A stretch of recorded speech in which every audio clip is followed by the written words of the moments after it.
sa ating mensahe sa pagbabasihan ng ating mensahe. Sa aklat ng Mateo 21, talatang 1 hanggang 9. Okay? Samahan niyo po ako sa pagbasa, mga kaibigan.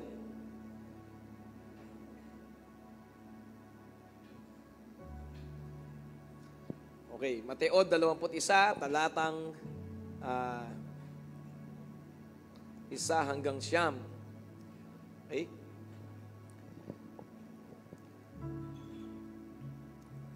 So sa verse 1, malapit na sa Jerusalem, nang sila ay dumaan sa Betpage, sa bundok ng mga Olibo, inutusan ni Jesus ang dalawa sa kanyang mga alagad. Verse 2, pumunta kayo sa susunod na nayon at makikita ninyo kaagad doon ang isang inahing asno na nakatali kasama ang kanyang anak. Kalagan ninyo ang mga yon at dalhin sa akin. Kapag may nagtanong sa inyo, sabihin ninyo, kailangan iyon ng aming Panginoon at ipapaubaya niya agad ang mga iyon sa inyo. Verse 4, sige po, kayo naman po ang bumasa hanggang verse 5, 4 and 5. Kayo po, 1 to ready, go. Verse 5, kayo po.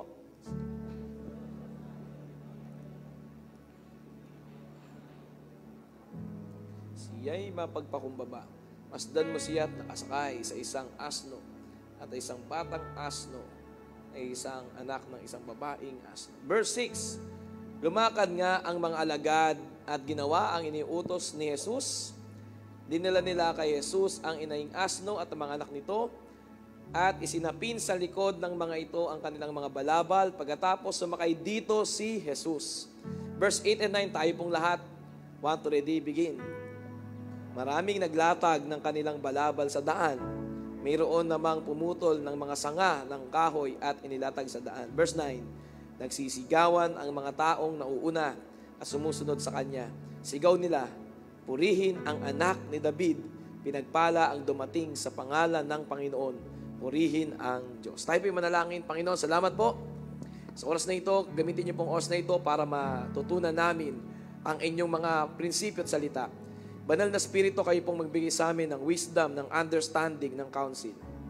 Kausapin niyo po kami, Lord, gumawa po kayo ng matinding bagay sa aming mga buhay at sa pamamagitan ng aming mga buhay, gamitin po ninyo. Tinataas po namin ang iyong pangalan. Ninuluwalhati po namin kayo, Panginoon, sa mga oras na ito. Marami pong salamat sa pangalan ni Jesus. Amen. Tayo po makakupo na, purihin natin ang Panginoon.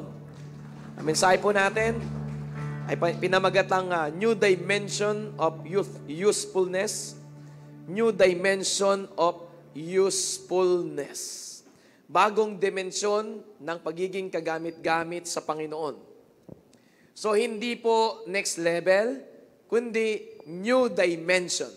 Yung next level, 1,000. Ang kasunod ay 2,000. Ang kasunod ay 3,000. New level yon. Pero ang new dimension, 1,000. Ang kasunod po ay tens of thousands. So, ang ating goal po ay maging ganon. Shout out po sa ating mga kasamahan sa online, po sa Facebook live stream po natin. Ano po? Sige po, palakpakan po natin ang Panginoon sa mga nasa live stream natin, dito sa mga nasa in person. Welcome po tayong lahat dito po sa House of God. Huwag niyo po kalimutan i-like, i-share ang ating live stream. I-tag po ninyo ang inyong mga kaibigan, mga loved ones, at least na-invite niyo po sila. At be ready po tayo sa gagawin ng Panginoon sa Word of God. And as we respond, also mamaya, after just 40 minutes ng ating preaching ng Word of God. Okay? So pag-usapan po natin ngayon is new dimension of usefulness. Si Haring David po, 2 weeks ago pinag-aralan natin mula po sa probinsya, sa baryo, bilang isa pong tagapagbantay ng tupa, siya ay dinala sa new dimension. Dahil ito po ang destiny niya talaga, ang maging next in line na hari. At si Haring David po ay naging hari nga, ano po, sa kanya pong pagtungtong sa palasyo. Binasa po natin noon, 1 Samuel chapter 18, verse 1 hanggang verse 7. Ito po yung new dimension ni Haring David. No, ni David, no po, mula sa pagiging pastol ng tupa, naging pastol ng buong bansa, 12 tribes of Israel. That is next dimension or new dimension. Tama po? Amen? At napakalaga po ng new dimension, pag-uusapan po natin ngayon ay isang asno or donkey. Ganon din, ang asno na ito or donkey na ito na pag-aaralan natin ngayon, Ano po, sa binasa natin sa Matthew 21, verse 1 to 9, mula po sa siya'y nakatali kasama kanyang nanay, ano po, siya po ay kinuha na dapat siya po ay sasakyan lamang ng mga ordinaryong tao, magdadala lamang ng mga kargamento, ano po, at mga bag at sako, pero siya po ay ginamit na upuan at sinakyan po ng ating Panginoong Jesucristo. Sa pagpasok ni Jesus sa Jerusalem, ano po? Ang Jerusalem po ang center city or capital ng bansang Israel. This is the heart of the nation. Ang Jerusalem po, ito po yung kaharian na kung saan papasok si Jesus. At ang sabi nga po sa verse 9, ang sabi doon, purihin ang anak ni David. Ano po, sa pagpasok ni Jesus sa Jerusalem, ano po? In-expect po ng mga tao that he will become a political king. But rather, no, sa halip, siya po ay naging Savior King. Pwede ba nating purihin ang ating Panginoong Yesus? Siya ang ating haring tagapagligtas. Hallelujah. Amen? At malaya po tayo makakapalakpak, magpupuri, mag-respond sa salita ng Diyos na atin pong pagsasalu-saluhan sa umaga na to. Amen? Sabi mo sa katabi mo, malaya ka na tumugon sa salita ng Diyos. Amen? Tayo po ay nasa piging, tayo po ay nasa hapagkainan ng salita ng Diyos sa araw po na ito. So ito pong asno or donkey na ito ay nag-new dimension of usefulness. Gagamitin lang dapat ng ordinaryo. Gagamitin ka lang dapat na pangmundo, pang sanlibutan, pang pera lang. Pero ang donkey po na ito ay sinakyan ng hari na anak ng Diyos na walang iba kundi ang ating Panginoong Hesus. So that is new dimension of usefulness sa ating mga buhay. Pero paano magkakaroon ng new dimension? Tayo po'y binibigyan palagi ni Lord ng moment. Sabihin mo nga, moment. Binanggit ko na po tayo sa inyo 2 weeks ago, no po? Sa ating preaching na next dimension for the next in line. Yung lagusan ng mga next in line, papunta sa kanilang new dimension 2 weeks ago. You can visit that message sa atin pong YouTube channel, tama? Ano po? At paano magkakaroon ng new dimension? Yung pang probinsya ay magiging pang palasyo. Yung buntot magiging uluhan. Yung baba, nasa ibaba ay mailalagay sa itaas. Yung mahirap ay magiging masagana. Yung hindi pinapansin ay ilalagay ng Diyos sa pedestal, sa liwanag. Ang tawag po dyan ay new dimension. Pero para magkaroon ka ng new dimension, kailangan meron kang moment. Sabi mo nga, moment. At ang moment na ito po yung gateway. Ito yung doorpost. Ito yung lagusan. Ito yung pintuan. Ito yung bukana, ito yung opening, ito yung bukas na pinto kung saan mangyayari sa iyo yung new dimension. At walang new dimension kapag walang moment. At ang moment po na ito is the right environment. Ito yung hardin, no? Ito yung garden ng Eden para sa iyo. No, this is the right spot, the sweet spot, the right dimension, ano po? The right place, the right environment so that you can go to your new dimension. Okay? Ito yung tamang kapaligiran, tamang atmosphere, tamang environment so that mangyayari sa iyo yung moment na kung saan papasok ka sa new dimension. Kaya po last week, ito pong right environment na to, sabihin mo nga right environment. Ito po ang nagsasanhi ng new dimension, mga kaibigan. Mangyayari sa iyo yung new dimension. Mahirap, nagiging napakayaman. Are you listening? Come on, no? Nasa hulihan, magiging nasa unahan. Are you listening? Come on. No? Bigo, talunan, nagiging sobrang matagumpay. Palakpakan mo muna ang Panginoon. Kung kumakapit sa iyong espiritu yan. Amen? Woo! So, pero po ito yung nangyayari, mga kaibigan, kung ikaw ay nasa right environment. The environment of God. The presence of God. The doorway. The open door of heaven here on earth. The right environment for you. At yan po ay yung environment ng loving God at loving people. Yung pag-ibig mo sa Panginoon, kaya po nag-preach si Pastoran last Sunday ng love well. Sabi mo sa katabi mo, I love you well. Okay, sino dito pangalan mo well? No, Kuya well. Okay, sabi mo sa katabi mo, I love you very well. Very much. Amen? So yung pag-ibig mo sa Panginoon, sabi po nga ni JD kanina sa ating first service, sa Romans chapter 8, all things work together for good for those who love Him. So kung mahal mo ang Panginoon, all things will work together. Even the painful things, even the painful, hurtful experience. Are you listening? All things will work together for good. For those, para lang sa mga nagmamahal sa Panginoon. Palakpakan mo muna ang Panginoon. Come on. Purihin po natin ang Panginoon Jesucristo. Loving God. Genuinely, hindi religious yung pag-ibig mo sa Panginoon. No, Lord, mahalan kita. Kaya ako nasa church. Panginoon, mahal kita, kaya inaaral kita. Kaya gusto kitang matutunan. Gusto ko malaman paano ka ipi-please, bibigyan ng lugod. Ano po? Loving well. That is the right environment. Guys, dapat lahat ng ginagawa mo is about loving God. Ano po? Sa maghapon, Lunes hanggang Linggo. 24 hours a day. 7 days a week. Bakit po? Kasi that is the right environment. Kung nagmamahal ka lang sa Panginoon, ng totoo, ng dalisay, at nagmamahal ka sa iyong kapwa, darating at darating sa iyo yung new dimension mo, na kung saan dati pa-thousand ka lang, tutungtong ka sa tens of thousands, sa hundreds of thousands, sa millions of thousands. Yes! Kaya sabi mo sa katabi mo, wait ka lang, huwag ka magmadali. So ito pong asno na ito, no, marahil siya po ay isang asno lamang. No po? Pag-usapan po natin ang buhay ng asno na ito. What is interesting po sa ating talata ngayon, no? Simulan natin sa verse 3. Matthew 21 verse 3, Englishin ko na, no po? If anyone says anything to you, you shall say the Lord has need of them. Ito pong mga asno, mag-inang asno. And immediately He will send them to you.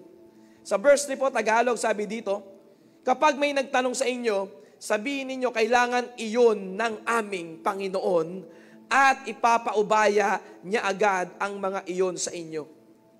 Ipapaubaya nila agad sa inyo ang asno. Sasabihin mo lang, ano po, the Lord has need of them.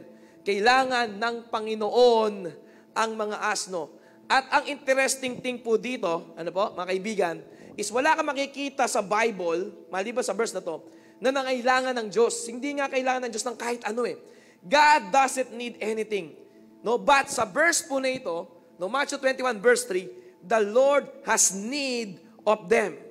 The Lord has a need of Him sa asno na yon. No, Jesus told them na sabihin mo to sa mga mag-aabala or pipigil sa inyo na the Lord has need of that donkey. Sabihin mo nga, donkey. I need that, no? Pero dapat mong makita natin, hindi naman nangangailangan talaga ang Diyos. Acts 17, verse 25. Nor is He worship with men's hands as though He needed anything. Since He gives to all life, breath, and all things. Ang Panginoon ang nagbibigay ng ating kailangan. Oxygen, pagkain, inumin. Hindi kailangan ng Panginoon ng kahit ano. God doesn't need anything. God doesn't even need our worship. Hindi niya kailangan ng ating pagsamba. Acts 17 verse 25. Hindi kailangan ng Diyos ang iyong pagsamba. Ikaw ang may kailangan na sumamba sa Panginoon. Amen. Para mawala ang mga worries, anxiety, at fear mo sa buhay, kailangan mo lang sumamba sa Panginoon. You need to worship God, but God doesn't need our worship. Pero dito po sa verse na to, Matthew 21 verse 3, kinailangan ng Panginoon ang isang bagay. Donkey. Sabi mo sa katabi mo ulit, donkey, asno. Okay, asno po sa Tagalog yan. Ano po? No? So we think, pumupunta tayo sa church because God needs our worship. Inisip natin, God needs my tithes and offering. No, God doesn't need you. God doesn't need me. God doesn't need my worship. God doesn't need my tithes and my offering. Ako ang kailangan makapag-tithes. Kasi pag ako nag-tithes ng offering, ako ang unang mabe-bless. Are you listening? Come on, guys. Amen? God doesn't even need my obedience because pag nag-o-obey ako, ako naman ang umaayos. Ako ang nabe-bless. Ako makaka-taste sa good things of the land. Tama ba? So I need God. God doesn't need me. But dito po sa portion na to, Matthew 21 verse 3, bakit lumabas yung talatang ito? That God need, the Lord need this donkey. Kinailangan ng Panginoon ang donkey na ito. Anong meron sa donkey na ito? Anong hiwaga ang bumabalot sa buhay, sa katangian ng isang donkey? Sabi mo ulit sa katabi mo, donkey. At anyway, sabi naman po ng Psalms 50 verse 10, no, the cattle on 1,000 hills are mine. Lahat ng mga kahayupan na nakatira sa 1,000 mga burol, sabi ng Diyos, ay akin lahat. Pero bakit nangailangan ang ating Panginoon ng donkey? Amen? No? What are you gonna give me na hindi ko papag-aari? Sabi ng Diyos. Amen? You don't have anything that I need. Wala tayong pag-aari na hindi na kailangan ng Diyos. Ano po? Wala tayong sa atin na bagay na kailangan ng Diyos mula sa atin. No. Pero dito po sa verse, sabi ni Jesus, I need that donkey. At hindi sinabi ni Jesus na I need a white, gorgeous stallion. Hindi po eh. Hindi niya po sinabi na I need a beautiful, beautiful horse. Sa pagpasok ng hindi ganun eh. No? Sa most critical moment ng buhay at ministry ni Jesus, this is the last week ni Jesus Christ. Ano po, sa kanyang ministry. Sa pagpasok niya sa Jerusalem, sabi ko nga po sa inyo, this is the city of David, the heart of the city, the heart of Israel, Jerusalem. Ano po, ito po yung city, the marketplace, the business people, ano po, nandito. Ano po, mga businessman, businesswoman, mga CEO, mga artista, celebrity, nandito po sa Jerusalem. And he is ready to become the ruler, the king. Ano po, the spiritual leader. Actually, not political king, but a spiritual leader that will die on the cross for his people. Sa pagpasok ni Jesus sa Jerusalem, no po, nagpupuri po ang mga tao sa verse 9. No, purihin ang dumadating, no, sa pangalan ng Panginoong Diyos, no, Son of David. Kaya po reflection to talaga ni David, ano po. Sa pagpasok ni Jesus, expected ng mga tao sa Jerusalem na siya po ay magiging king na politikal. Pero sa pagpasok ni Jesus sa Jerusalem, he will become a spiritual king that is ready to die for his people. Na handang mamatay para tubusin at iligtas ang kanyang sariling mga bayan. Palakpakan po natin ang Panginoon. Ganyan po pagpasok ni Jesus. At take note, sa pagpasok ni Jesus, sa pinaka-pinnacle, sa tipping point, sa climax ng kanyang ministry, ano po, siya po pinili niyang gamitin, hindi po stallion, hindi po napakagandang kabayo, hindi po magandang karwahe, ang pinili niya ay isang asno, donkey. At ang donkey na ito ay nag-new dimension ng kanyang usefulness. Dapat ang donkey na to, kagamitan lang to sa isang negosyante. Dapat ang donkey na ito, tagabitbit lamang ng mga kargamento, bag, sako, no? Or siguro po, tagabantay lang, display lang sa kural, sa kulungan. Pero ang donkey na ito ay nakapag-new dimension sa kanyang usefulness. Parang si David, taga-baryo, taga-probinsya, pastol ng tupa, dinala bigla sa palasyo. Dinala bigla sa kastilyo. At ginawa po talagang hari na next in line. At ang donkey na po na ito na dapat pang kural, pang probinsya, pang baryo, biglang ginamit ng ating Panginoong Hesus. Hallelujah! Kamang palakpakan po natin ang Panginoon. Donkey. No? Sabi ng Panginoong Jesucristo, hindi ko pwedeng dalin ang kaligtasan sa mundo unless gumamit ako ng isang bagay na pwede kong masakyan kagaya ng isang asno. Just imagine Jesus sa tipping point, sa last week, sa huling linggo ng kanyang paglilingkod, no? 7 days from now, parang ganon, he will die on the cross to bring salvation to all the human race. Para iligtas ikaw at ako. At ang sabi ng Panginoon, hindi ako pwedeng makarating sa lugar kung saan ko gagawin ang kaligtasan, kung saan ko ibibigay ang aking sarili para maging possible ang salvation, ang eternal life, ang new life, maliban sa sumakay muna ako sa isang simple, payak, nagpapagamit na hayop na ito, yun nga po ang asno. Alam niyo po, donkey, sabi nga natin, donkey. Ang donkey po is an animal of burden. A donkey is a beast of burden. A donkey is more than anything else, he is a burden bearer. Sabi mo nga, burden bearer. Yan po ang kakaiba sa hayop na ito, no? Na 4 ang paa. Parang kabayong maliit na pandak na mataba ang mga paa. Ang donkey po ay burden bearer, no? You will see a lot of donkey sa mga third world countries, ano po? Sa mission field, no? Sa Haiti, ano po? Sa South America, sa Africa, ano po? And sometimes you will see a donkey na talagang sobrang cover po siya ng load. Lagi po siyang ino-overload ang donkey. Nilalagyan po ng mga sako, ng mga kargamento po ito, ng mga malalaking bag, sa tagliran, sa magkabilang gilid, left and right ang donkey, na so massive, sobrang laki po ng pinapabitbit sa donkey. Hindi mo na makikita yung donkey, yung ulo na lang. No? At yung load, minsan po talaga, sobrang baba talaga, sumasayad na po sa lupa. Pero kayang-kaya pa rin pong dalhin to ng donkey. No? He can carry such big, heavy loads. Yan po ang donkey. A donkey is a burden bearer. Sabi mo nga, a burden bearer. Alam niyo po, our church was not built by white stallions. Ang ating simbahan ay hindi po naitaguyod ng mga puting stallion na kabayong magaganda. Ang ating simbahan po ay nabuo sa pamamagitan ng mga tao na kayang bumitbit ng mga mabibigat na pasanin. Palakpakan mo ang Diyos. Are you listening, guys? Sa Tagalog po ng burden, sabi mga burden, pasanin po yan, ibig sabihin ng burden. Great families, ang magagandang pangalang apelido ng integridad, hindi po yan na built by white stallions for the show, no, for the face value alone. No. Ang mga great families, ang magaganda pong integridad ng mga apelido at pamilya, ito po itinaguyod ng mga kayang mag-carry na mabibigat na pasanin. Mga magulang, mga nanay, mga tatay, mga kabataan na handang maging buwis, handang magpasan ng kabigatan. Are you listening? Somebody has to carry a burden for the house of God. Kailangan mayroong mga tao na magbitbit, magkarga ng mga pasanin dito sa bahay ng Diyos. For the finances of the house of God.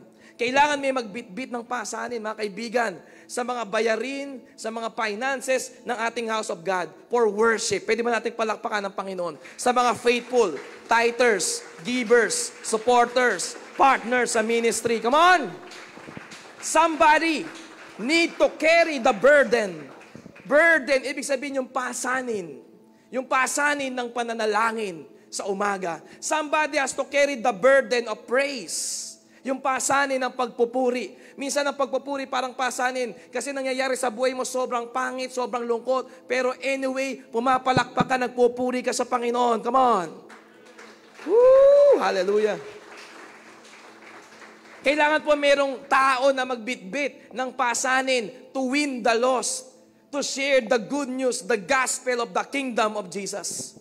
To win the lost, to share, to evangelize. Yung Roma 6:23. Somebody has to carry the burden, yung pasanin. Alam niyo po, yung mga tao po ngayon, alam nila yung kwento. Alam nila yung religion. Pero hindi nila kilala si Jesus.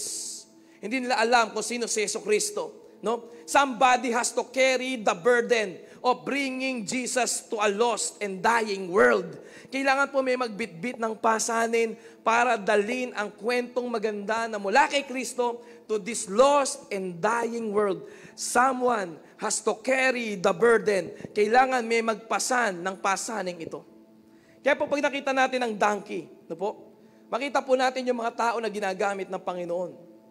The kinds of people Jesus will choose and use, no, ay matatagpuan po natin ang kanilang katangian sa kwento, sa istorya ng asno na ito. Ang kwento ng asno. 3 bagay lang po iwanan ko sa inyo. 3 quick things that will teach you a lesson mula sa donkey, kung ano ba yung mga katangian na magpapa-qualify sa iyo para ikaw ay i-choose at i-use, gamitin ng ating Panginoon. At ikaw ay pupunta sa iyong new dimension of usefulness. Minsan po, pinapakinabangan tayo ng mga tao. Pinapakinabangan tayo ng ating mga kamag-anak, walang masama doon. Pero kailan ka papakinabangan ng Panginoong Yesus? Yan ang matinding tanong. Dapat po maging respond natin, Lord, I want to be used by you. Lord, gusto ko mag-next dimension, mag-new dimension ng usefulness. Titingnan po natin ang buhay at storya ng donkey na ito. Number 1, tingnan niyo po ito. Tandaan niyo po ito. The greatest blessing comes from the greatest burden that you will bear. Ang pinakadakilang pagpapala ay magmumula sa pinakadakilang pasanin na iyong bibit-bitin. Palakpakan po natin muna ang Panginoon. Praise God. Hallelujah. The greatest blessing. Sabi mo, the greatest blessing. Alam niyo po, si Jesus, ang greatest blessing. Amen? Shout amen kung sang-ayon ka. Sa mga nasa live, mag-type ka na lang, amen ako dyan, pastor. Tama? The greatest blessing, hindi pera, hindi kwarta, hindi kotse, sasakyan, hindi influence, hindi kasikatan, hindi katanyagan, hindi ikaw lang may mapapala. The greatest blessing is our Lord Jesus Christ. Hallelujah. Come on, mga kaibigan. Mga kababayan, ano po? The burden na ang asno na ito ay binitbit niya, ay yung blessing din pala na nasa kanyang likuran. Yung bigat na nasa likod niya, kung sino sumakay sa kanya, sino ba ang sumakay sa asno? Si Jesus. At yung bigat ng nakasakay sa likod ng asno, yun din yung pagpapala na meron sa buhay ng asno. Come on, palakpakan mo ang Panginoon ng todo. Kung para sa Panginoon, itodo mo yan. Amen? Woo! Hallelujah. Kadalasan po, ang ating pakialam lamang ay yung blessing, yung blessing, yung blessing, yung blessing. What about yung pasanin? What about yung burden? Paano naman yung burden? Sa panahon kasi ngayon, ang ating interest ay nasa blessing, blessed life, kaingitan ako nyo, kaingitan nyo ko, kaingitan nyo ko. Gusto natin ganun eh. No? Pero alam mo kailangan kakaingitan kapag ginamit ni Lord ang buhay mo, dun sila talaga tunay na mas maiinggit ng tama sa'yo. Hello, nasa iyo nga ang lahat pero si Lord na din nakagamit sa'yo. Di ba? So the greatest blessing is to be used by our King, our Lord, Jesus Christ. Sa iyong business, sa iyong kabuhayan, sa iyong pera, sa iyong kayamanan, sa iyong paghihirap, sa iyong pinagdadaanan, sa iyong problema, si Lord ang naitataas, naitatanyag. Yan ang buhay na tunay na may halaga. Palakpakan po natin ang Panginoon. Our value is based on the burden that we are willing to carry. Ulitin ko po yun. Our value is based on the burden that we are willing to carry. Ang halaga ng buhay mo ay nakabatay doon sa pasanin na kaya mong bitbitin. At sana ang Panginoong Jesucristo yun, kaya mong bitbitin. Are you listening? Amen. Come on. The greatest blessing in life always comes out from the heaviest burden that we are able and willingly to carry sa buhay natin. Ang pinakadakilang pagpapala, the greatest blessing in life, will come out from the heaviest burden that you have to carry in your life. Yung bigat ng problema, dyan nakadepende yung greatest blessing na meron ka. Amen. Kaya huwag kang matakot kahit may problema. Huwag kang mag-alala at huwag kang malungkot, no? Kahit may mga pagsubok at problema. You cannot separate the blessing from the burden. If you have a burden, then the blessing will come. Are you listening? Pag meron kang burden, merong blessing na paparating sa iyong buhay. Are you listening? Come on, guys. May tao ba dito? Come on, pumalakpak po. Yung mga nandito, nagpupuri sa Panginoon. Amen? Notice, yung bigat ni Jesus sa likuran ng asno, yun yung burden. Yet, yung burden, yun din yung blessing ng Diyos sa buhay ng asno na yun. Dapat yung asno na yun magiging ordinaryo, normal na negosyante, normal na gamit ng merchant, for example. Pero yung asno na ito, parang ikaw at ako. Guys, nagkaroon ng value dahil ang sumakay sa likod mo ay ang Panginoong Jesucristo, ang haring tagapagligtas. Hallelujah. Woo! Para sa akin yung pinaka-the best na buhay. Come on, guys. Amen? It is a burden to carry Jesus. To live for Jesus. To be labeled na talagang ikaw ay makakristo. Ha? Burden talaga yan eh. Isang pasanin talaga na makikilala ka ng tropa, kaibigan mo mula ngayon na ikaw talaga ay sobrang addict, sobrang idol, or sobrang talagang Diyos si Jesus. Yan po dapat talaga yan. Meron kang conviction, you stand for what is right. No, principle ng Bible pinapatakbo mo sa buhay mo, sa pamilya mo, sa trabaho mo, sa business mo. Alam nila, makikita nila yan. Because you are carrying Jesus. Burden mo talaga si Jesus. It is a burden. Are you listening? It is a burden. I want to encourage you today that the greatest blessing of your lives do not come just out of the blessing. But the greatest burden brings the greatest blessing sa ating mga buhay. And the greatest burden, siguro sabi mo na si Jesus, but He is also the greatest blessing. Are you listening? Come on, palakpakan po natin ang Panginoon. Amen? Are you listening? Come on. You are not qualified unless you are willing to bear the burden. Kaya kailangan maging burden bearer ka. Are you listening? You are not qualified until you understand that. Wala po ako nakitang cute na donkey. Pag nakita mo yung donkey, ang pangit na itsura niyan. Kaya nga po si Napoleon, si Alexander the Great, sa mga paintings nila na naka-frame, na nagsisimbolize ng kanilang kadakilaan, ng kanilang power and authority. They project power and authority sa kanilang mga paintings. Tama? Yung picture po nila noong unang panahon. Nakasakay po si Napoleon, si Alexander the Great. Saan po? Sa mga white stallion, sa magagandang kabayo. No? Pero our King of Kings, ang ating Lord of Lords, si Jesus Christ, hindi niya kailangan na magmukhang powerful. Hindi niya kailangan ng image na mukhang powerful. He is already powerful and He is willing to ride a small, humble na donkey. Come on, palakpakan po natin ng Panginoon. Hindi pinili ni Jesus yung white stallion. Hindi pinili ng Panginoon yung mga tanyag na mga kabayo. Ang pinili ng Panginoon sa pagpasok niya, sa tipping point ng kanyang ministry, sa Jerusalem, sa city, sa marketplace, sa business sector, ang daladala po niya, sinakyan po niya, ay ang mumunting, humble na simpleng asno po na ito. Ibig sabihin po niyan, He can use anything. Ibig sabihin po niyan, pwedeng gamitin ng Panginoon ang kahit ano, ang kahit sino na handang magpa-under sa burden. Handang magpasailalim at bumitbit ng pasanin. Handang bumitbit ng pasanin. Kung wala kang burden, I don't care kahit gaano ka ka-talented. Kung wala kang burden, I don't care kahit gaano ka kagwapo o kaganda. Are you listening? Kahit gaano ka katalino, kahusay, kadiskarte. Ang tanong, meron ka bang burden?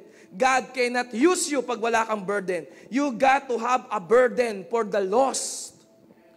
Are you listening? Kailan may burden ka para sa mga nawawalang anak ng Diyos. For this dying world na wala kay Kristo Jesus. Sa mga kaibigan mo na walang pagkakilala sa Diyos. Sa mga tao na hindi paligtas, you must have a burden. Gusto po natin lahat madali. No? Ayaw po natin na tayo po ay magmukhang kakaiba. No? I don't want my friends to make fun of me.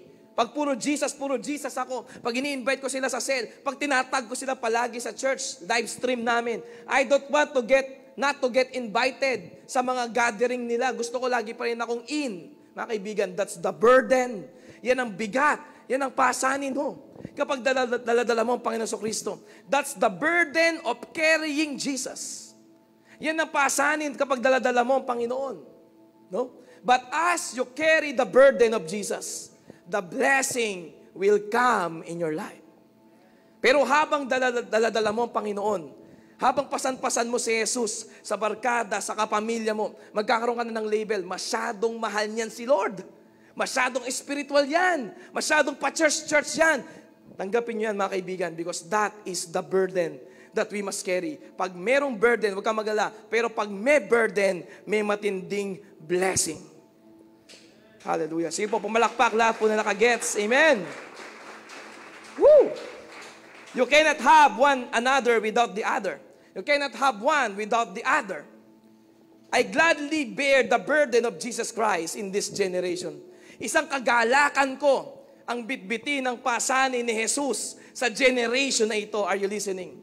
You will be mocked, you will be persecuted, you will be made fun, you will be excluded, itsapuera ka, you will be misunderstood kapag dinala mo ang burden na ito ng Word of God sa buhay mo. But, let me tell you this, but that is the best way to live for the King of Kings. Hindi ko lang, naintindihan yung sinasabi ko. Nandiyan pa ba kayo? Come on, guys. Ha? Iinsultuhin kayo. Imamak ka. Ire-reject ka. Feeling weird sa'yo yung mga kumari mo. No? Puro ka Jesus. Puro ka Bible. Pero ang kapalit po niyan, the best life to live. Yan ang pinaka-the best na buhay na pwede mo ipamuhay. To live for the King. To carry Jesus sa likuran mo. To carry Jesus sa iyong likuran. Bitbitin, ipasan, pasakayin si Jesus sa iyong likuran. Tanong mo katabi mo, sino nakasakay sa likod mo? Baka masamang spirito, baka diablo, baka spirito ng mundo, spirito ng inggit, spirito ng kalaswahan, spirito ng kamunduhan. Pero sana po nakapasan sa likod mo ay walang iba kundi ang ating Panginoong Hesus. Kasi kung sino nakapasan, nakasakay sa likod mo, yun ang makikita sa'yo. Are you listening? Kung ano yung nakapasan sa likod mo, yun ang nakikita sa'yo, yun ang napapansin sa'yo, yun ang label mo, yun ang tingin nila sa'yo. Pero sana makita nila sa'yo kahit magmukha kang weird, si Jesus Christ, ang Panginoong Hesus. Amen? And you can accept that reality, I am different. Sabi mo, I am different. So you must carry that burden, guys. You must carry that burden. Ang tawag po dyan ay yung pasanin. Yung pasanin na ito. Kung ikaw ay donkey, kung gusto mo ng new dimension ng usefulness, na gagamitin ka ng Panginoon, mga kaibigan, mga kapatid, kailangan handa kang magbitbit sa iyong balikat ng pasanin. At ang pasaning ito'y magaan, walang iba kundi ang ating Panginoong Hesus. Ang nakasakay sa likod ng asno, walang iba kundi si Jesus Christ. The King of Kings, the Lord of Lords, the Savior King, our beloved, the Alpha and the Omega, the Lion of Judah, my Savior, my personal friend, my best friend. Palakpakan niyo po ang Panginoon if you can get that in your spirit. Amen. Number 2, na matututunan natin dito po sa donkey na to, no? Na talaga maglalagay sa iyo sa new dimension ng pagiging useful mo sa buhay mo. Alam mo, pag di ka useful, you feel empty. Pag hindi ka useful sa Panginoon, you feel nonsense sa buhay mo. Walang value yung halaga ng buhay mo talaga. Pero number 2, ito maganda. Jesus always calls the unqualified. Ang laging tinatawag ng Panginoong Hesus, yung hindi pasado. Yung hindi pasado sa qualification. Palakpakan mo si Lord kung isa ka sa mga natawag, kahit hindi ka qualified, kahit hindi ka dapat isali, kahit itsapuera ka lang sa iba, binabaliwala ka ng iba, pero ikaw ang tinatawag ng Panginoon. Yung itsapuera ng ibang tao, tinawag ng Diyos. Amen. Hallelujah. Hallelujah. Luke 19 verse 30. Go to the village. Sabi po ni Jesus sa mga disciple, another angle of the story. No? Go to the village. And as you enter, you will find a colt, asno, tied there, nakatali, which no one has ever ridden. Hindi pa nasasakyan. Untie it and bring it here. Unqualified carrier, never been taught, never been mentored, never been coached. You are inadequate, kulang sa pag-aaral, kulang sa diploma, kulang sa degree, hindi trained, hindi qualified, itsapuera, hindi pasado sa iba, pero ikaw ang tinatawag ng Panginoon. Amen? Hallelujah. Amen. Come on, purihin natin ang Panginoon na matindi. Come on, guys. Hindi nakagraduate ng high school, hindi nakagraduate ng college, tinitingnan na mahinang mag-isip, tinitingnan na kulelat, tinitingnan na napakahirap sa magkakapatid, pero ikaw ang tinatawag ng Panginoon. Pumalakpak at purihin mo ang Diyos ko, ikaw yan. Hallelujah. Wala siyang karanasan, wala siyang experience sa job, no? If God will use you, you don't have to know everything. Kung gagamitin ka ng Panginoon, hindi kailangan malaman mo lahat. Hindi kailangan matutunan mo lahat. You don't have to have a degree in theology. Kung gusto mo makapagturo sa cell, hindi mo kailangan ng degree sa Bible school. Hindi mo kailangan ng diploma sa Bible school kung gusto mo magturo ng salita ng Diyos sa iba. Come on. The first thing you have to do is to get under the burden of carrying Jesus Christ. Ang una mo kailangan gawin ay umilalim ka para mabitbit mo yung pasanin ng pagdadala sa Panginoong Hesus. Sino dito handa mong dalhin yung pasanin, yung bigat na dadalhin mo si Jesus sa iyong balikat? Dadalhin mo ang Panginoong Jesucristo sa iyong buhay. That Jesus will be your label. Hallelujah. Palakpakan mo si Lord. Amen. Kung ikaw yan. If you will carry Jesus Christ sa inyong workplace, kung dadalhin mo si Jesus sa inyong trabaho, dadalhin mo si Jesus sa iyong mga katrabaho, sa iyong kaopisina, sa iyong kasama sa negosyo, sa iyong mga business partner, hindi mo kailangang ituro sa kanila yung Greek and Hebrew. Hindi mo kailangang mag-exegesis sa mga yan. Ha? Kailangan lang ng mga tao na yan sa inyong kumpanya, sa iyong barkada, no? Para talaga tanggapin na si Jesus. Gusto lang nilang maramdaman yung pinagkaiba mo. Na ikaw may dala kang Hesukristo sa iyong buhay. Mayroon kang ibang karga. Sabi mo sa katabi mo, mayroon ako ibang karga. Come on, meron ka ibang karga sa iyong buhay. They can feel the difference. Hindi na kailangan ng husay sa pagsasalita. Hindi na kailangan ng theology. No? Pastor, ayoko muna magturo ng cell. Ayoko muna mag-start up a new life. Wala akong alam sa Bible. Hindi mo kailangang i-master lahat-lahat ng yan. Kailangan lang maramdaman ng ibang tao sa'yo na merong iba na meron sa'yo. Come on. At yun ang Panginoong Jesucristo. They must just feel the difference. Pagpasok mo sa inyong lugar, pagpasok mo sa inyong kwarto, pagpasok mo sa opisina, ano po? Meron kang iba-ibang karga sa Jesucristo. Ikaw ay nakailalim sa kanyang pasanin. At nararamdaman ng ibang tao sa iyo na ikaw ay ready mag-care. I care about you. I love you. Can I pray for you? Can I help you to find your way back to God? Can I help you so you can start your new life with Jesus, little by little? Pwede ba kitang tulungan para makapagpatuloy ka sa bagong buhay mo kasama si Jesus? Yung care po no, mga kaibigan, mga kapatid. No, I love you, I care for you, can I pray for you? Kailan maramdaman nila na ikaw, meron kang buhay na relasyon kay Jesus na nakasakay sa likuran mo. Meron kang buhay at tunay na relasyon, legit na relasyon kay Jesus Christ na nakasakay sa likuran mo. Ikaw ay isang asno. Yun lang po kailangan. Jesus will call the unqualified. That's number 2. No? You don't have to understand everything to do great things for God. You don't need to understand everything for you to do great things for God. Hindi mo kailangan maintindihan lahat ng bagay bago makagawa ng dakila para sa Diyos. Ang una mong dapat gawin, dalhin mo si Jesus sa likod mo. Bitbitin mo yung pasanin ng ating Panginoon Kristo. Burden, sabi mo nga burden.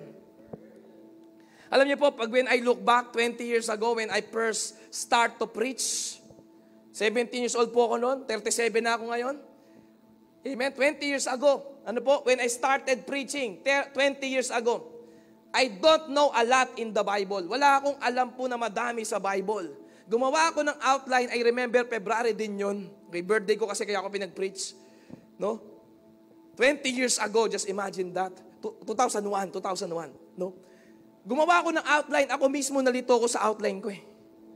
Ako mismo hindi ko naintindihan yung preaching. Lalo na sigurado yung nakinig sa akin, hindi naintindihan yung preaching ko. Nakuha niyo po? Ha? Hindi ako marunong mag-preach, wala akong alam sa Bible that time. Ano po?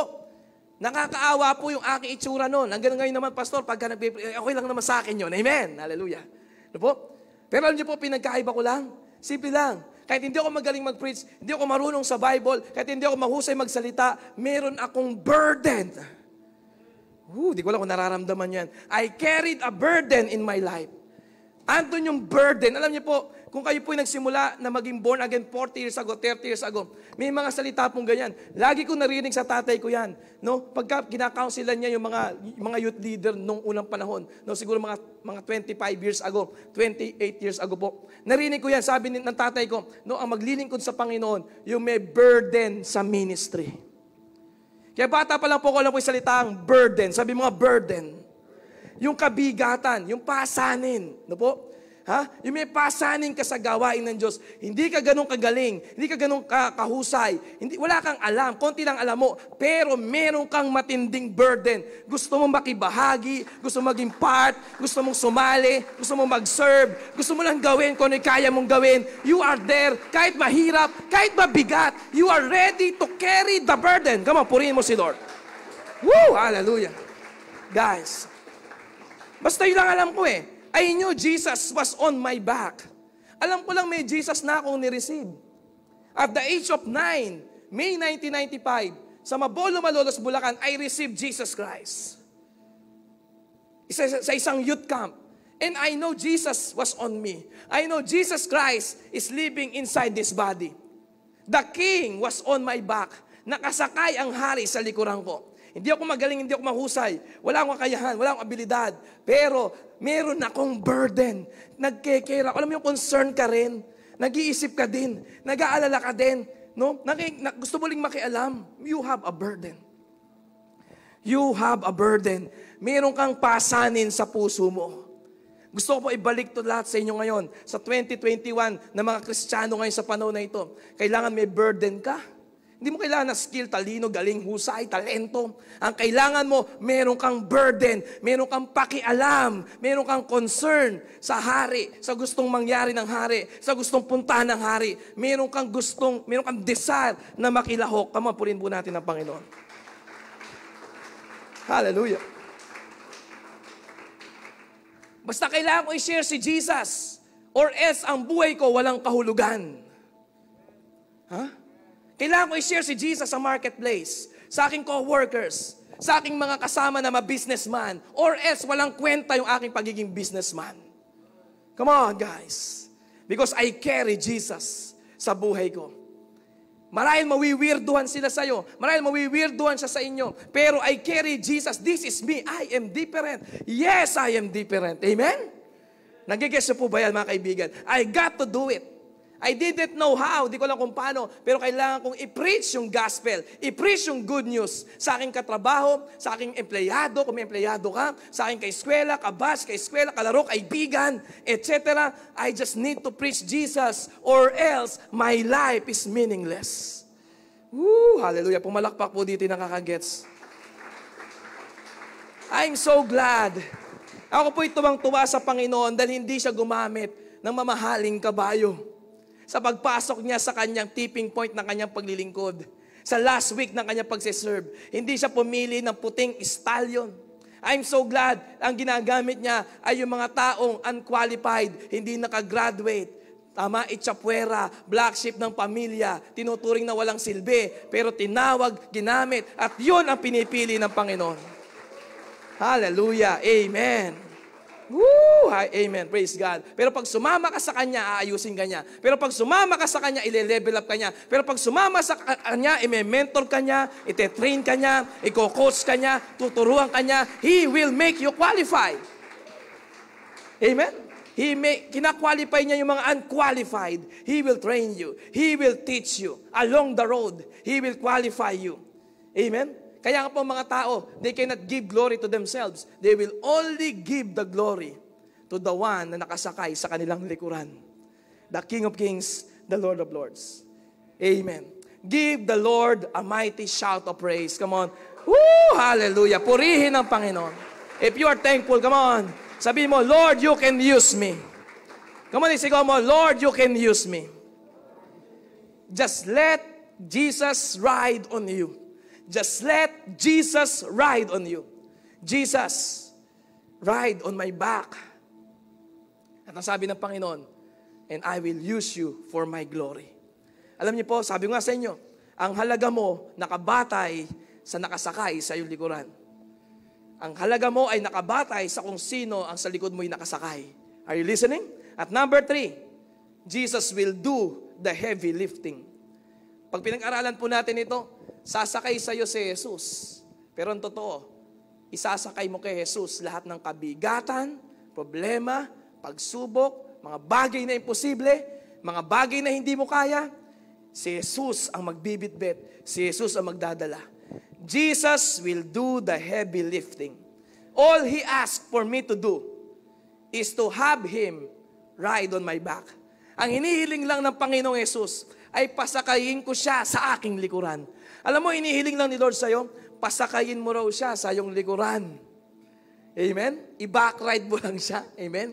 Hayaan mo na si Jesus ang nasa likuran mo, na nakasakay sa buhay mo. Yes, makikita ng mga tao, maka-Jesus ka masyado.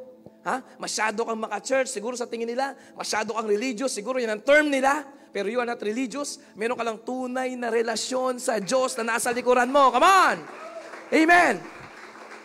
When you go through the heavy trials and situation, basta nakasakay sa likod mo si Jesus, when you go through heavy situation, Jesus will do the heavy lifting. Palakpakan po natin ang Panginoon. Si Jesus ang magbibitbit na mabibigat sa buhay mo. The story teaches us, you have to carry Jesus, but Jesus will do the heavy lifting. Nasa ng verse dyan, Pastor? Isaiah 53 verse 4. Surely, He has bear our griefs and carried our sorrows. Binibitbit ni Lord yung ating kalungkutan, yung ating pagdadalamhati, yung mga imposible mo nang magawa sa iyong sarili. Hindi mo na kaya on your own. Si Jesus ang magbibitbit niyan. He will surely bear your griefs and carry your sorrow. Palakpakan mo si Lord. Yun lang magagawa mo. Purihin ang Panginoon. Are you listening? You carry me, sabi ni Lord, but I will carry also you. Dahil dinala mo ako, dadaling kita. Dahil dinala mo ako sa iyong likuran, ako lang ang dadalhin mo, wala nang iba. Ako magdadala sa lahat ng mabibigat na dalahin mo. Nakukuha niyo po yun? Are you listening? Come on.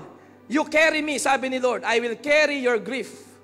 I will carry your sorrow. I will carry your affliction. I will carry your biggest problem. I will carry your health. I will carry your strength. I will carry your family. I will carry your finances. I will carry your future, ang sabi ng Panginoon. Just let me ride on your back. Hallelujah. Amen. Thank you, Jesus. You carry Jesus. And huwag kang magmadali. Lahat yan mangyayari. Lahat yan matutupad. Tandaan mo, pag merong kabigatan, may kasaganaan na kasunod. Pag may dala kang burden, meron kang paparating na blessing. Tandaan niyo po yan. You carry the burden of carrying Christ. Sometimes parang rejection kapag dala mo si Lord. Sometimes hindi ka maintindihan ng mga kaibigan mo makamundo pag carry mo si Lord. Ganun talaga. Ang patunay na daladala mo si Jesus, hindi ka na maintindihan ng mga kabatch, ng mga classmate, ng mga ka-level, ng mga kasabayan mo dati. Bakit? May iba kang karga sa iyong likod. Come on, tumayo po tayo lahat. Hindi mo kailangan bitbitin yung mabibigat. Sabi ng Matthew 11:28-31, Come unto me.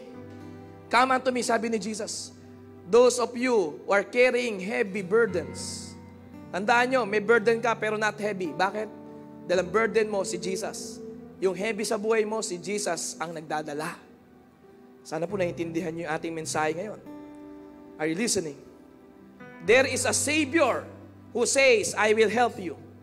Grace will lighten your shame and your guilt. Palakpakan mo, Panginoon. Dapat nandito ka, ready kang umabsorb, ready kang makinig. Ha? Dapat pumunta ka dito, handa kang tumanggap ng salita ng Diyos. Sino po dito may na-receive na Word of God? Amen? Come on, salamat po sa isa. Ha? Hallelujah, come on. Salamat po sa 4, yan, sa 10. New dimension. Sa new dimension, mas mabigat. Sigurado, pastor, ang galaw dyan.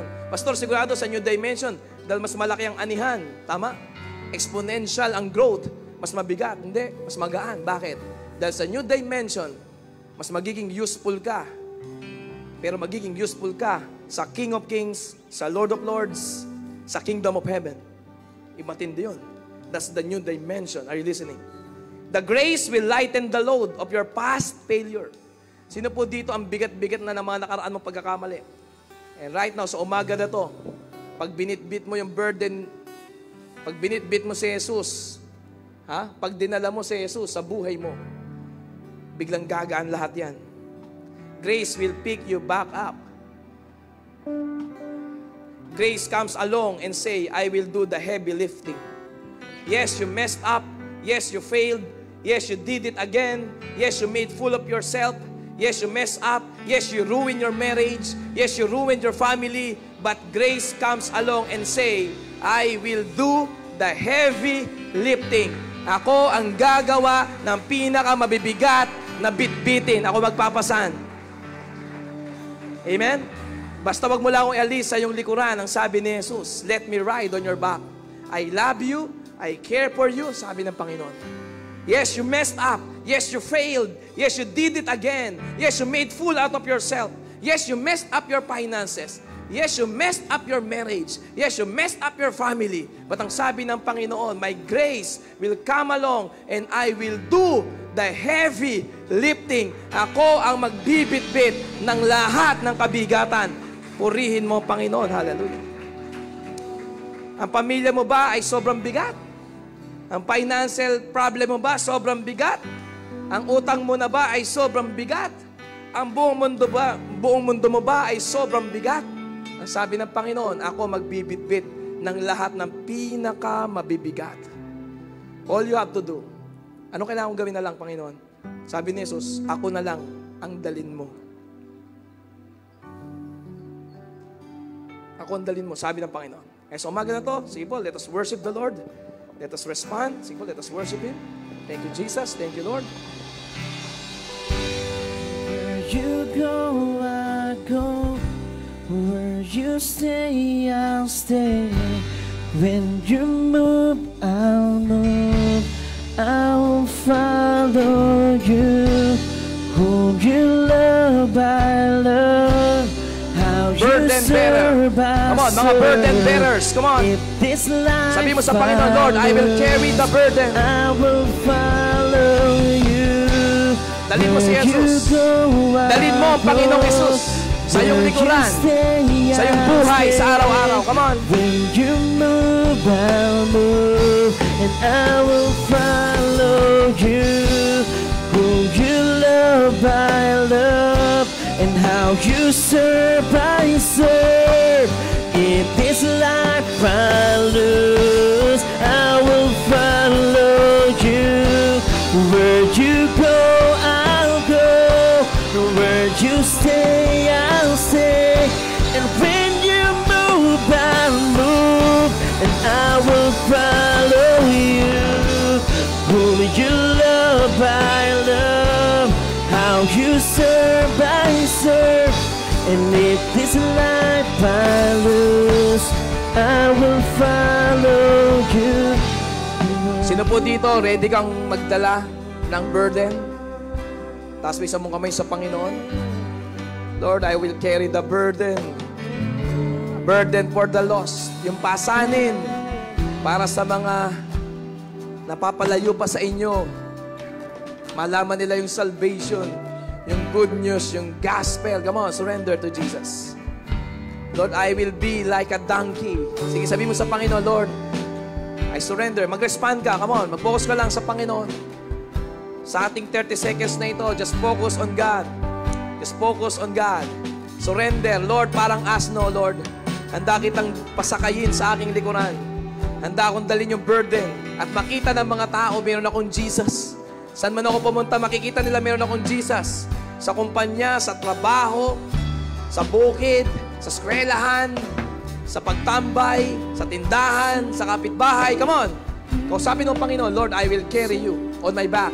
Lord, I will carry you on my back. Lord Jesus, I will carry you on my back. Sabi mo sa Panginoon, Lord, isasakay kita sa aking likuran. Ako'y asno, gamitin po ninyo ako. Gamitin po ninyo ako, Panginoon.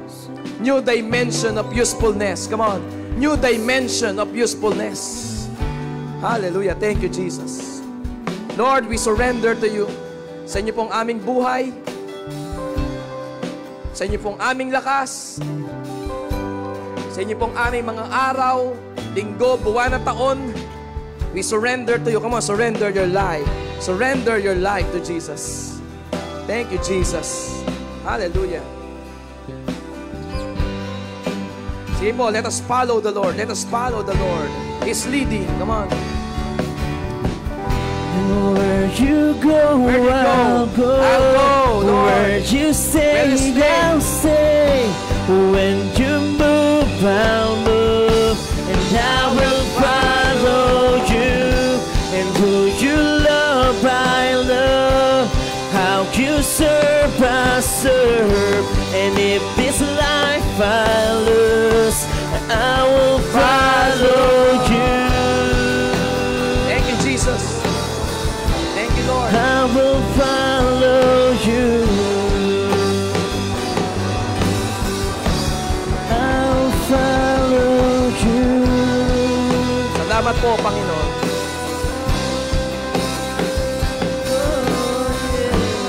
Come on. Serve the Lord. I will follow you. Palakpakan po natin ang Panginoon. Praise God. Hallelujah. Sa mga nasa online po natin right now, sa mga nasa live stream natin ngayon, gusto mo magkaroon ng turning point ngayon sa iyong buhay, kailangan mo ng relasyon kay Jesus. Lahat ng relasyon may simula. Kaya meron nga pong mansari, di ba? anniversary. Sa tao lang yan. Relasyon lang sa tao, may mansary. Tatanungin kita, meron ka bang mansary kay Lord? Or anniversary? Kung wala, totohanan tayo. Wala kang relasyon sa Diyos. Totoo naman yan. Lahat tayo nagsimulang walang relasyon sa Diyos. Lahat tayo pinanganak na walang relasyon sa Diyos dahil sa kasalanan. Pero sa umaga na to, hindi to accident, sa talanghaling ito, Romans 6:23, sabi doon, no, merong eternal life na libreng kaloob ang Diyos sa pamamagitan ni Kristo Jesus na ating Panginoon. Pero sa umaga na to, kung seryoso ka na tatanggapin mo si Jesus sa buhay mo, huwag mo pansinin nyo nasa tabi mo sa kwarto o sa sala. 1 minute lang, just 1 minute. Tutulungan kitang kausapin ng Panginoong Jesus. At yung araw na ito, no? Ano bang date ngayon? March 7, yan, March 7. This will be your anniversary, spiritual birthday. Okay?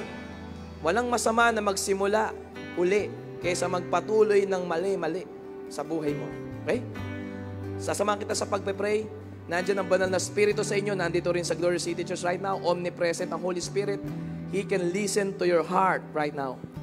Sasamahan kita mag-pray. Be humble. Lahat tayo'y makasalanan. Ano yun? Mapagmalaki, makasarili, binabaliwala ang Diyos.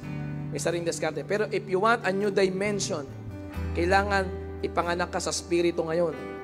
Pag ginawa mo tong panalangin na to, napakabuti at napakalaki ng biyaya ng Diyos, ipapanganak ka ngayon sa Espiritu. You will have a spiritual birthday today.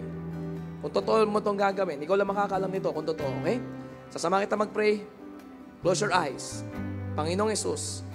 Sige, sabihin mo lang, Panginoong Jesus, ako po isang makasalanan.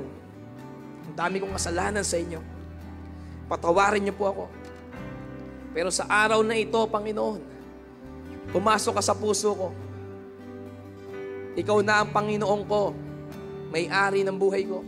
Ikaw na rin ang hari. Maghari ka. Mula ngayon sa araw na ito. Panginoong Jesus, salamat sa ginawa po ninyo sa krus ng Kalbaryo para sa isang kagaya ko. Mula sa araw na ito, nire-receive ko po yung aking spiritual na kapanganakan sa pamamagitan ng Espiritu Santo. Salamat po. In Jesus' name. Sige, sabihin mo, in Jesus' name. Amen. Amen, amen, amen. Palakpakan natin si Lord ng masigabong palakpakan. Amen. Praise God. We are celebrating with the angels in heaven dahil ikaw ay nanumbalik sa iyong Ama. Amen. Praise God. Meron ka na ngayong spiritual life. Nagsimula ngayon yan. Legit yan, authentic yan. Mula sa Word of God, hindi galing sa akin. Ako lang po ay speaker, tagapagsalita lang. Pero yan po ay mensahe mula sa Word of God. Tandaan mo itong date na to, March 7. Okay? Magpatuloy ka sa iyong buhay spiritual. Dalawa lang aking request sa iyo. Una, spiritual na pagkain. Yan po yung ating booklet na libre, Start Up a New Life. At pangalawa, spiritual family. Kailangan mo ng spiritual family. So please, I'm inviting you. Sumama kayo sa aming cell. Sumama ka sa aming cell, ano? You are welcome. Palakpan po natin ang Panginoon. God bless mo sa bawat isa. Come on, dakilang palakpakan para sa Panginoon. Come on. A mighty praise clap offering sa Panginoon. Praise God. Yeah. So good morning po. Maraming salamat po sa mga nakasama namin online and on-site. Palakpakan po natin si Lord. So meron lang akong konting announcement. So number 1, yung ating online morning prayer. So every morning po yan, ginagawa po natin yan. 5 a.m. via Zoom and 5:30 nagsisimula po ang ating live. Tapos yung ating Plan 40, every Wednesday 6 p.m. via Zoom din po. Tapos yung crossover po, so magkakaroon po tayong changes sa crossover. Baka mag-invite na rin po kami ng in-person dito po sa ating crossover at sa ating Wild Sun. So pwede na po kayong umattend nun. So siyempre meron lang yung ating mga proper and safety protocols. Tapos po ang ating Women's Conference, open pa rin po yung ating online, yung ating registration sa ating Women's Conference online. Yun lamang po at maraming salamat po.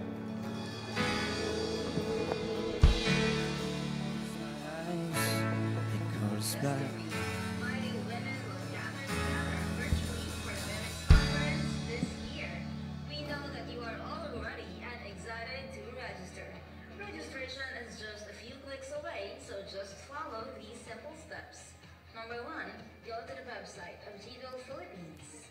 Number 2, create an account or sign up. You may also log in with